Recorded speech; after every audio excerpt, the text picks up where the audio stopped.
ایک مرتبہ حضرت عیسیٰ علیہ السلام ایک ایسے نوجوان کے قریب سے گزرے جو باغ میں پانی لگا رہا تھا۔ اس نے آپ علیہ السلام سے کہا کہ بارگاہ الہی میں دعا فرمائیے کہ اللہ رب العزت اپنے عشق کا ایک ذرہ مجھے عنایت فرما دے۔ حضرت عیسیٰ علیہ السلام نے فرمایا کہ ایک ذرہ تو بہت ہے، تم اس کو برداشت کرنے کی صلاحیت نہیں رکھتے۔ اس نے کہا کہ صرف نصف ذرہ ہی عطا فرما دے۔ اس پر حضرت عیسیٰ علیہ السلام نے پروردگار عالم سے دعا مانگی، یا اللہ اسے اپنے عشق کا نصف ذرہ مرحمت فرما دے۔ یہ دعا مانگنے کے بعد آپ وہاں سے تشریف لے گئے۔ کچھ عرصہ بعد پھر اسی راستہ سے آپ علیہ السلام کا گزر ہوا اور اس جوان کے بارے میں دریافت کیا تو لوگوں نے بتایا کہ وہ تو دیدہ ہو گیا ہے اور پہاڑوں پر چلا گیا ہے۔ حضرت عیسیٰ علیہ السلام نے پروردگار عالم سے دعا مانگی، یا اللہ اس جوان سے میرا سامنا کر دے۔ پھر آپ علیہ السلام نے دیکھا کہ وہ جوان پہاڑ کی ایک چوٹی پر کھڑا ہو کر آسمان کی طرف دیکھے جا رہا ہے۔ آپ علیہ السلام نے اسے سلام کیا لیکن اس نے کوئی جواب نہ دیا۔ آپ علیہ السلام نے اس سے فرمایا کہ تم مجھے نہیں جانتے، میں عیسیٰ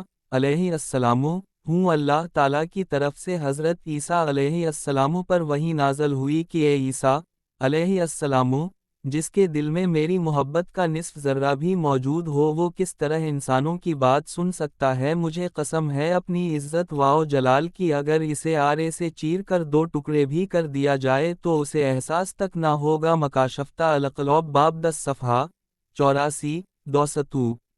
چلتے چلتے ایک آخری بات عرض کرتا